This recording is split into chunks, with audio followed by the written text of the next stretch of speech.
പിറന്നാളിന്റെ അന്ന് അത് ആഘോഷിക്കാൻ വരുന്നവൾക്ക് പിന്നീട് ഒരാഘോഷത്തിലും പങ്കെടുക്കേണ്ടി വരില്ല. നീ എന്താ ചെയ്യാൻ പോകുന്നെന്ന് പറഞ്ഞില്ലല്ലോ മോളെ. ഞാൻ ചെയ്യാൻ പോകുന്നൊക്കെ എന്റെ മനസ്സിൽ തന്നെ ഇരുന്നോട്ടെ. എന്തായാലും നിങ്ങൾ ആണുങ്ങളെപ്പോലെ ഞാൻ മണ്ടത്തരം കാണിക്കില്ല. ഒരു കാര്യം ഉറപ്പിച്ച് മുന്നോട്ട് പോയാൽ അത് നടത്തിയെടുത്തിരിക്കും. നീ ഒരു കാര്യം മനസ്സിലാക്കണം. എല്ലാരും പറയുന്ന പോലെ നിന്റെ ചേച്ചിക്ക് എന്തോ ഒരു ദിവ്യശക്തി ഉണ്ട്.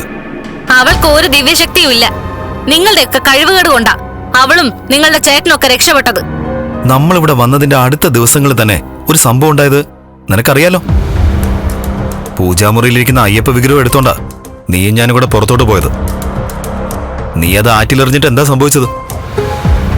പിന്നീട് അയ്യപ്പ വിഗ്രഹം നിന്റെ ചേച്ചിക്ക് കിട്ടിയതും അത് പൂജാമുറിയിൽ വന്നതുമൊക്കെ എങ്ങനെയാണെന്ന് ചിന്തിച്ചിട്ടുണ്ടോ?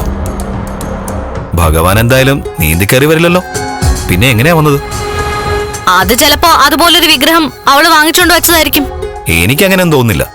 അവള് ദിവ്യശക്തി ഉള്ളവളാണെന്ന് പറഞ്ഞ് അവളെ ദൈവമായിട്ട് കണ്ട് ആരാധിച്ചോ നിങ്ങളൊക്കെ? പക്ഷേ 18-ാം തീയതി വരെ ആ ആരാധന തുടരാൻ പറ്റൂ. അതിനുശേഷം പിന്നെ മഹാലക്ഷ്മിയെ നിങ്ങൾ കാണില്ല.